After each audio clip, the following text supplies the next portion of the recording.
Welcome to another segment of Interviews That Matter. In this segment, we bring guests who influence our lives. This includes elected officials, policymakers, the heads of different organizations, and other dignitaries. It is my sincere hope that this segment will help our community with the shared knowledge by these people. Today, our guest is New York State Assemblyman, 13th District, Chuck Lavine. Welcome to the show, Assemblyman. Really appreciate your time, taking time today to come here. Thank you, Raj. It is my pleasure. Thank you for the invitation. And you are the Assemblyman on the 13th District in the New York State. Many of the viewers are really not aware of they're not involved with the government, and they're not involved really, they don't know what is assembly, so can you just give us a little bit of a lesson, that what is an assembly, what is that, what are your functions now? Well, in so many ways, the fact that the viewers may not be aware of what the State Assembly is less the fault of the viewers than it is the fault of those of us who are in government on the state, local, and federal level. Mm-hmm.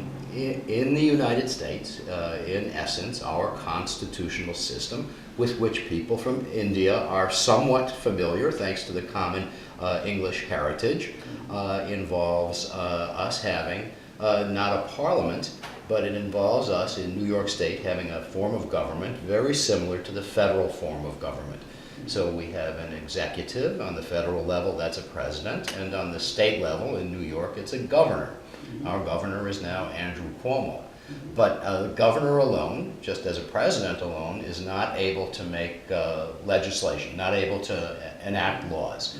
Our system requires that laws be processed through two separate institutions before they're considered by the governor or the president. On the federal level, we have the House of Representatives and the Senate, the House of Representatives being sometimes referred to as the People's House because it contains a lot more members, and the Senate being an institution of fewer members. We have a similar situation in the state of New York. So the New York State Assembly has 150 members, equally distributed throughout the state of New York. Each of us represents about 130 or 135,000 people. We also have a state senate. The state senate is now comprised of 62 members. So we have People's House, a more popular place, a more populous place rather, and I like to think more popular as well, and that's the New York State Assembly. And the Senate, a smaller institution. In order for a law to be passed, it's got to be passed in both the Senate and the Assembly in identical fashion. It's got to be the same word for word, comma for comma, semicolon for semicolon, and assuming it's passed in both houses, then it is sent to the governor for the governor's consideration, and if the governor approves it, signs it, it becomes a law. That's legislation 101 in New York State. Thank you. You're welcome. You have been elected in 2004, first time as an assemblyman. Yes. Right. So you've been out there for almost 8 years now. Exactly. 8 years, and every 2 years you have to rerun again. I think I should only have to run once every 10 years, and I think some of my colleagues should have to run once every 6 weeks, and they probably feel the same way about me. But that is correct. It's every 2 years, Raj. So now there are 150 members of Assembly comprising of Republicans and Democrats, and so since you have been there for 8 years, I mean, you know most of them. Yes, I know everyone in the state senate, okay. Some better than others, and I do know everyone who's in the state assembly, okay. And again, some better than others. Some better, of course, yeah. Now, 13th district, you are an assemblyman for the 13th district. Can you tell me what it comprises for, which area you can go ahead? Certainly, it's much of northeast Nassau County that is closest to Long Island Sound. So from the northwest portion of the 13th Assembly District, we will start with parts of Roslyn Heights, Roslyn, parts of East Hills, and then it continues along Hempstead Harbor through Roslyn Harbor, Greenvale. It includes Glenwood Landing, parts of Glen Head. I'm going to start to sound like the conductor on the Long Island Railroad pretty soon. It includes all of Seacliff, all of Glen Cove, portions of Laddingtown, portions of Bayville, and then it continues. Now we're up at the Sound. It continues down into portions of Millneck, portions of Laurel Hollow, Syosset, Woodbury, Plainview, Old Bethpage, and it continues west as well through some neighborhoods in Hicksville and to the Newcastle neighborhood in Westbury. Well, I'm glad that you know your area very well. I hope I haven't left too many communities out, Yeah, you probably haven't. or included any I shouldn't. Yeah. So in your office right here, that you have people, obviously, like what kind of normal questions that people will call you and ask you, like, We any have, kind of. yes, we have over the years gotten a lot of calls from constituents who have had problems with insurance, which is a challenge. It's a challenge to any of us. We have gotten calls from people who have not had insurance and have had medical crises. Okay. And we have gotten as well many calls from people who do have insurance, but because the nature of insurance, the contractual nature, is a very confusing nature, we try to help them with their problems with their insurance companies. We also run the gamut of issues from our constituents, from people who have problems with any of the state's bureaucracies.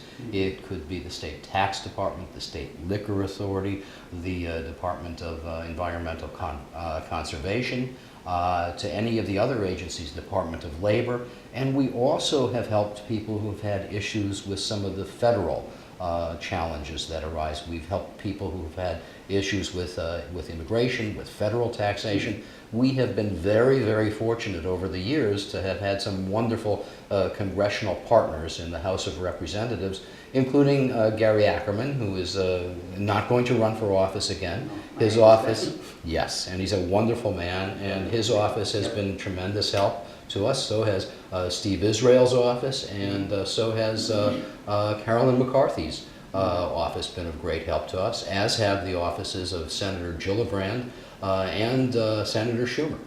So you work with all the policymakers and try to solve any issue that is brought to you. And that is our challenge, and that's what the people who work for me try to do, and more often than I think they can, they accomplish their goals. So in past 8 years, obviously you've been involved in many legislations that has been passed, and you also introduced many legislation yourself. Which one would you consider that you're like every legislator has a pet issue?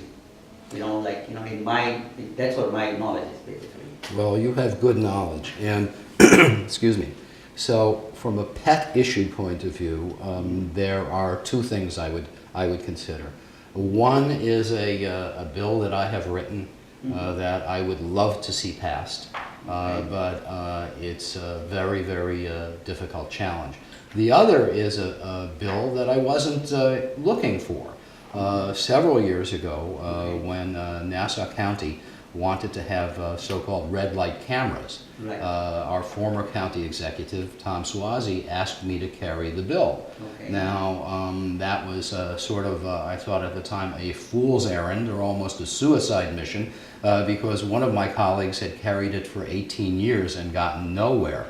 But because luck and timing are so important in life, I inherited the bill and was able to get the bill passed in 18 months. And if I was a good politician, I would say it was solely and only because of my skill in legislation. But in point of fact, while I hope that played a small role in that bill getting the passage of that bill, it was timing and luck that helped tremendously as well. And it was also New York State Assembly Speaker Sheldon Silver who gave us great help. Now, That bill, unfortunately for a lot of people, myself included, involves us getting tickets when we go through red lights. I know, But I know. yes, but it is a proven lifesaver.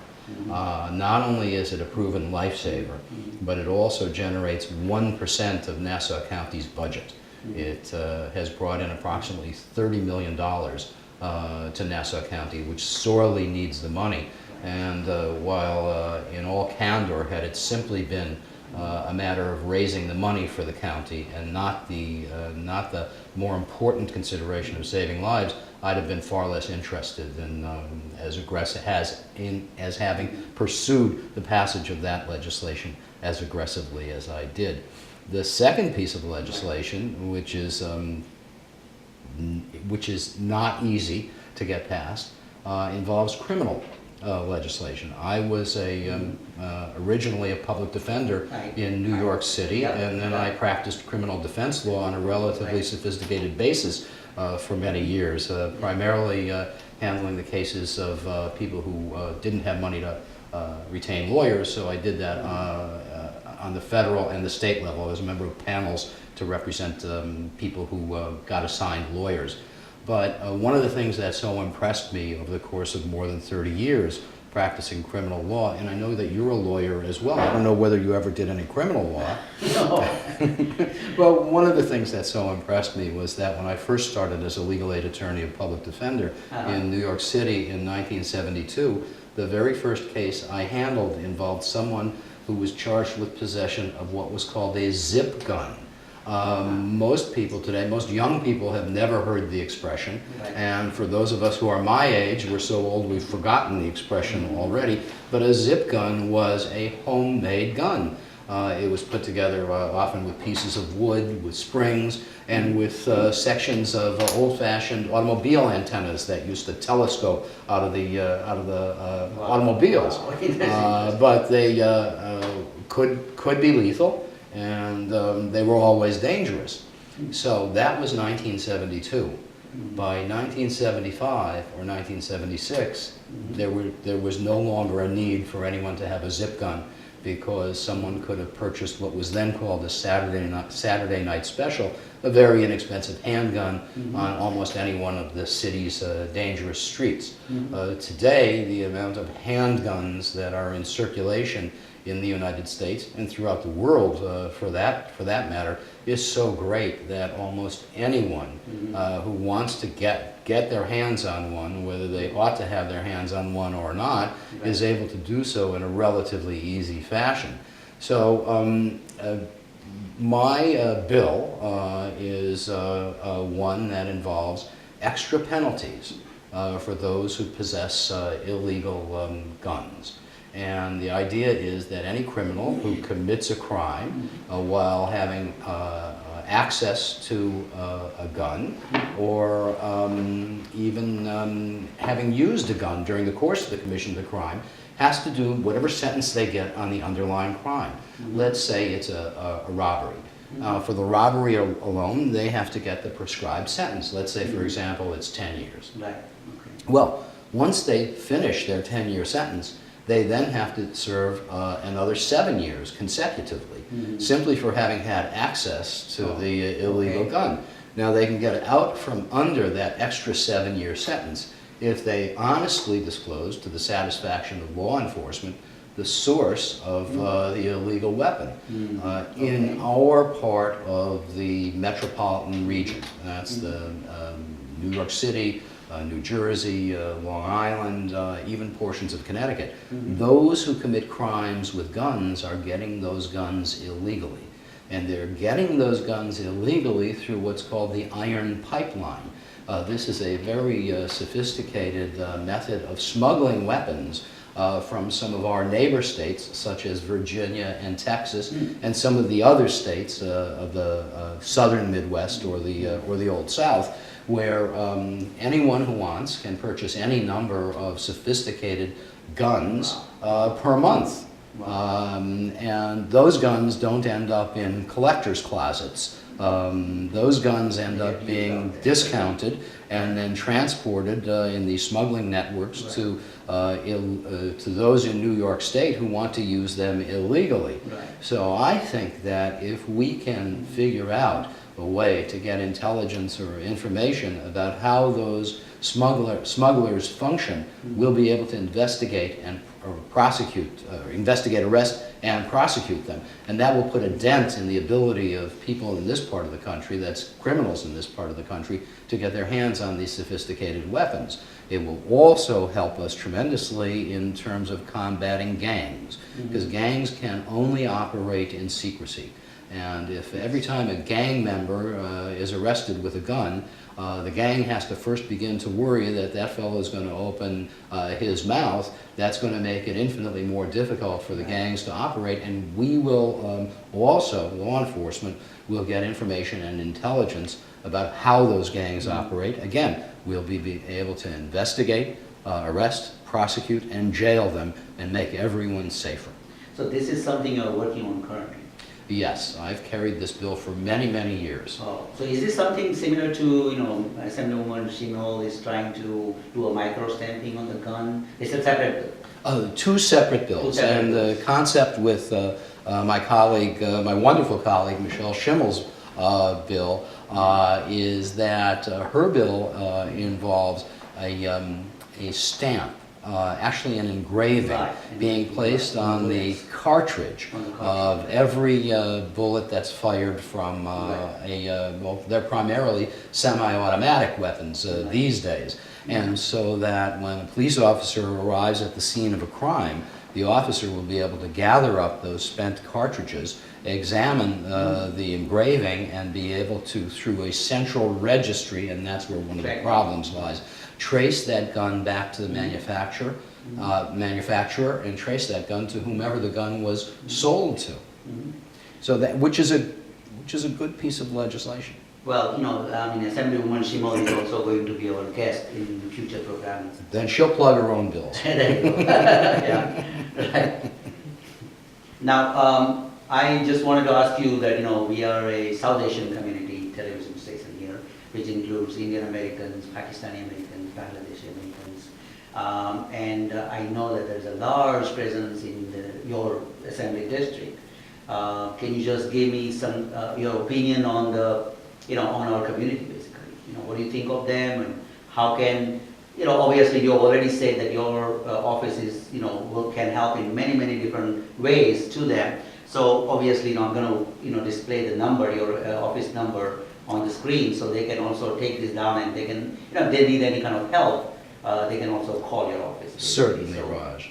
The phenomenon of South Asian immigration to the United States is relatively recent, and it's understandably recent given the fact that until the very end of World War II, legal immigration into this country was based on the Immigration Act of 1790, which referred to free white people entering the country. During the Second World War, the alliance between the people of the United States and the people of India became so very significant that in 1943, the Loose Cellar Act was passed in Congress and signed into law in 1946 by President Truman. And that law, while a minor step, was in a way a major step, because that law, and in retrospect, this is how minor it sounds today, it allowed for the immigration of 100 people from India to come to the United States and be citizens. So by the early 1950s, the American legislative scheme on the national level had changed dramatically with respect to immigration, to the point that the Immigration and Naturalization Act amendments of 1965, which had been greatly favored by then late President John F. Kennedy and were passed by his successor, President Lyndon Baines Johnson, opened the doors to legal immigration. So we have seen a tremendous change in the course of the past 25 or 30 years. In fact, I'll share a little story with you. Okay. In 1974, my wife was attending a school in Flushing, Queens, Okay. at the corner of Main Street and Casino Boulevard. And I went to pick her up one evening, and we got in the car, and a gentleman walked by in a turban. He was a Sikh. And we commented on the fact that it sure seems like Queens is changing, because we had not seen someone from South Asia in Queens before. And now fast forward to 40 years later, Flushing, Queens is in effect it's an Asian city. It's Asian in terms of architecture, in terms of culture, in terms of excitement. The Indian community and the South Asian community in the United States is an extraordinarily valuable and integral part of our overall community. We are a family-oriented people, and we try to really, maintain peace. We are peace-oriented people, and we really want to, do the right thing, basically, right? So the Indian community is a tremendous asset, and today we have roughly 3 million people of South Asian Indian descent in the United States. That is fully 1% of our population. 1% of our And population, about half those 3 million people live in the metropolitan area. And I'm very happy to say that many live on Long Island, and Long Island still includes, even though the people in Queens may not want to admit it, but it includes Queens as well, because Queens and even Brooklyn are part of Long Island. Wow. Geographically, anyway. Yeah, no, I mean, our community is pretty, successful people. They're like, professional business people, and they really do very well. Yes. In, especially North Shore, your area, rather, it's really, like, a huge amount of wealth is kind of, owned by our own, And on a national basis, we find large South Asian communities wherever we have universities, wherever we have colleges, and especially wherever we have high technology industry, case in point. Right, exactly. I want to actually congratulate all of you for, passing the budget second year in a row in time. I mean, obviously credit should go to the governor. Because governor is single-handedly has proven time and time again, second time in a row. And obviously you have to really work hard. And, viewers probably, we don't know what you do over there. When you go into the chamber, obviously we know that you pass laws, right? But that's not the only thing you do. That's not the only thing you do. So can you tell me, like, what does your day look like when you go into Albany? Normally you are 4 days a week over there in Albany. It depends on the time of the year. The New York State constitutional system mandates or requires that once a budget is passed, the New York State Assembly is to be discharged by the 3rd week in June. Okay. And the same is true for the Senate, except the state Senate continues to meet throughout the year because the Senate's charged with the responsibility of ratifying the governor's appointments to agencies. We in the Assembly don't have that responsibility. But an average day for me is anything but average, because I never know what's going to happen. I never know what to expect. Very often I'm on the phone trying to help resolve issues between constituents and state agencies. A lot goes on behind the scenes. A lot depends on the ability of any legislator to reach out to key people in the agencies to try to make sure that the individuals are being treated fairly. In addition to that, an average day in Albany will involve meeting with constituents, meeting with lobbyists, meeting with people who are interested in legislation, hearing their views, and trying to help them. It will involve going to committee meetings, because every bill that is considered on the floor of the Assembly is vetted or checked through a series of what are called standing committees. In other words, whichever portion of the law one of these bills is addressed to will require that the bill be referred to a certain committee. So if, for example, it is a bill that involves the environmental conservation law, then that bill is supposed to be considered by the environmental committee. And in essence, that's the way that works. So we have to review the bills before committee meetings, go to committee meetings, and then vote on the bills in committee meetings. And that is what a day involves, in addition to going to the chamber to vote on each and every bill that is presented. So in chamber, normally you go to vote? Yes, yes. Right. Okay. Time was, legislators in the Assembly did not have to actually be present to vote.